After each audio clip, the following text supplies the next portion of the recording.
Hey guys, welcome back to another video on the Inside Spurs channel. It's Friday, lads. We're here. We're at the weekend. We're at the promised land, you might call it.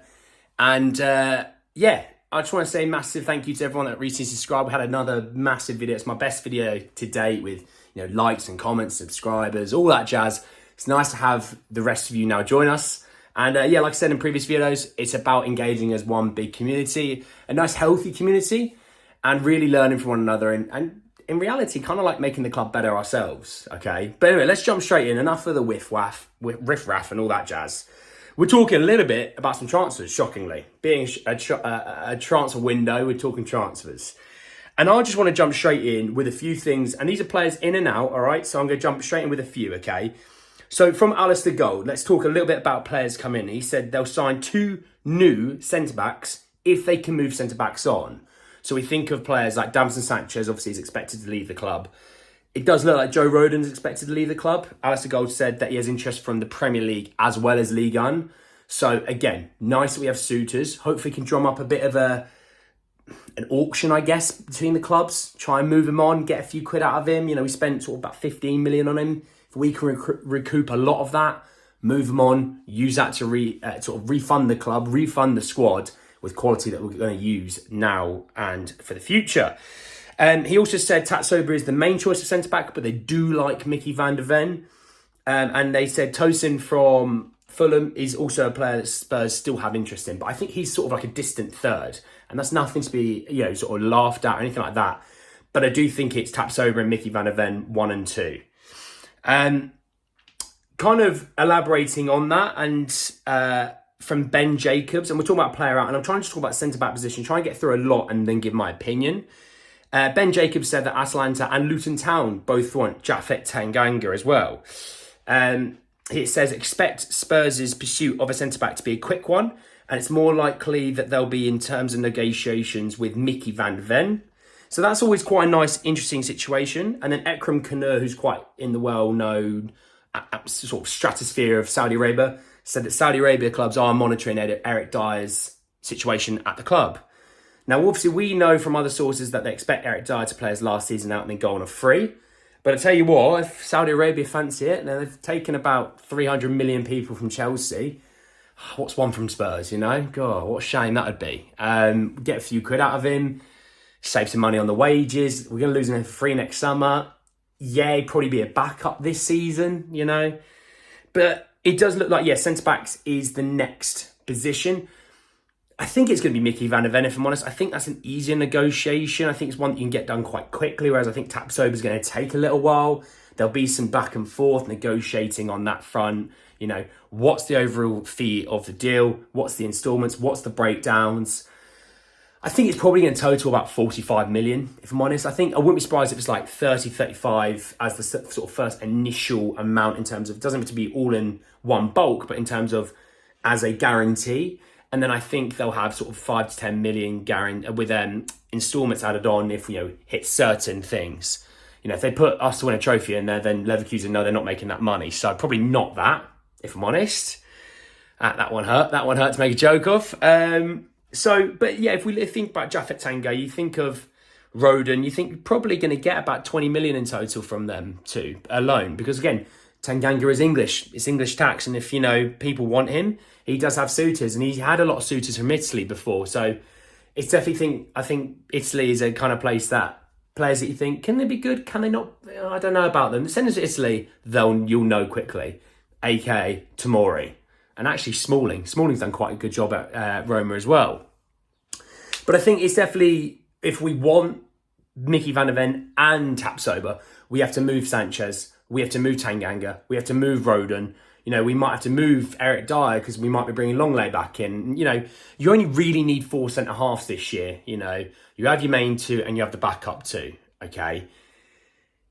You've also still got Ben Davies to factor in that situation where if you were really short, you could put Ben Davies as centre-half. Maybe he's the guy that flips between left-back and centre-half. I don't know.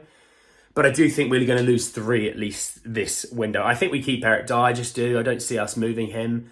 But I do think Rodon, Tanganga and Sanchez all go this summer, which is good. Again, it's saved money on the wages as well. If we're going to talk anywhere between 150 to 200 grand a week, it's good saving, So, moving on a little bit and see what else has been said.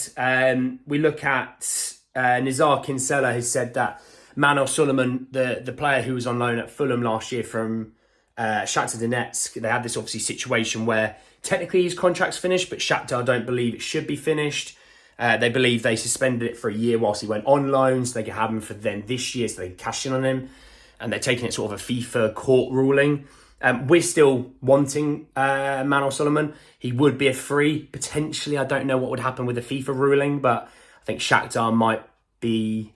I don't know. I don't want to put money on it. I don't want to say they'd be unlucky or lucky with it, but I do think it's something that we'll have to keep an eye on. We were linked with him earlier in the window.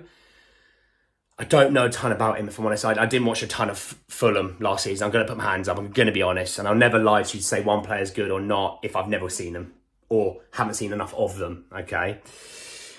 Just want to briefly touch on a bit more what Ben Jacobs talked to us. Ben Jacobs talked a lot. So obviously we know about the Japhet Tanganga link to Atalanta and Luton. He's also said that Ivan Perisic is linked to Fenerbahce and Saudi Arabia. So, you know, Saudi Arabia will take on all of his wages. That won't be an issue. Fenerbahce, I'm not sure. But I do think he is leaving this summer. I thought Inter Milan might come back in for him.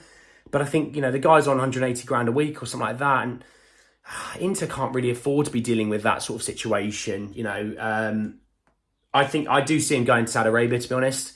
I think, and they'll pay him good money because in the Saudi league, he'd kill it, you know. So, and he's perfect. He's 35, 36, however old he is now. And that's kind of the age that Saudi Arabia likes for their footballers.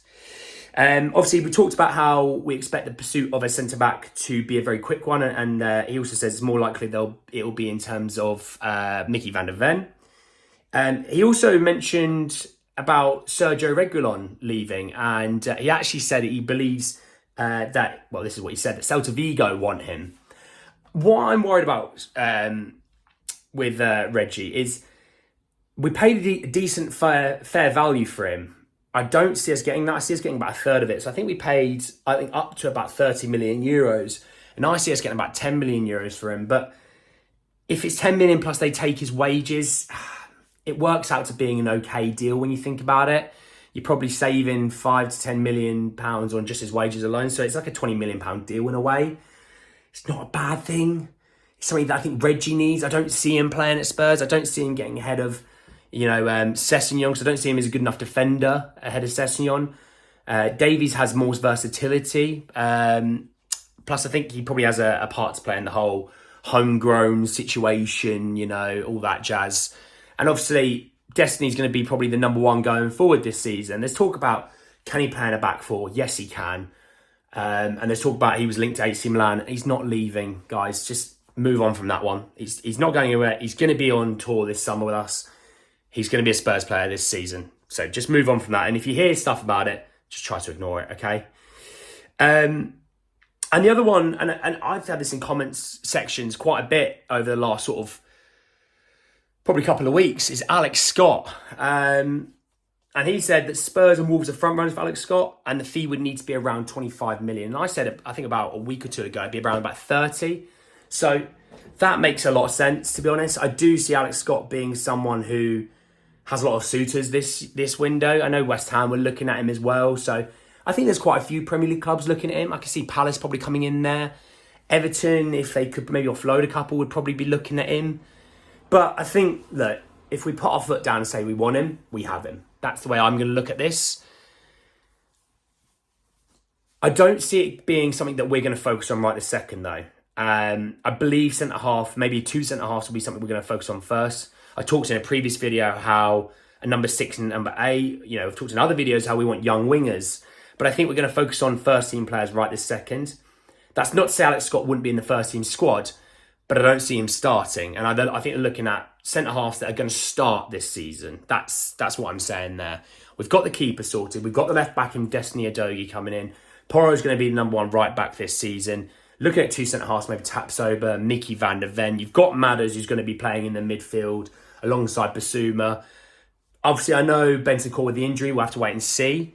But then you've got your front three as your front three. So you see what I mean? The centre-half is now the weak position that we really need to focus on. And that's where Spurs are. So Yeah, I do think Micky Van de Ven would probably be the guy that we're going to get in first. I do see Taptober as the #1 target though. So one's going to be easier than the other. Get him in, get him learning the trade, get him learning the system, all that jazz. Then get your main guy. But guys, that's the end of the video for today. I wanted to really blitz. There's loads to go through today. Drop a like if you did enjoy the video. Comment section. Always want to know about the players that I went through. Obviously, I went through players like Manuel Solomon I've not really talked about. Alex Scott I haven't really talked a lot about. We talked about, obviously, Micky Van de Ven, Tapsoba. We talked about Tosin from Fulham. We've talked about loads of players today, okay? Let me know who you want from that list. Maybe let me know there's a player maybe that I haven't really talked about. Let sort of give me an idea of that. Maybe I might talk about it in another video. Subscribe if you are new. Always happy to have more of you come along for the ride, and bell notification for more. But anyway, guys, that's the end of the video, and I will see you all very, very soon. Take care, lads.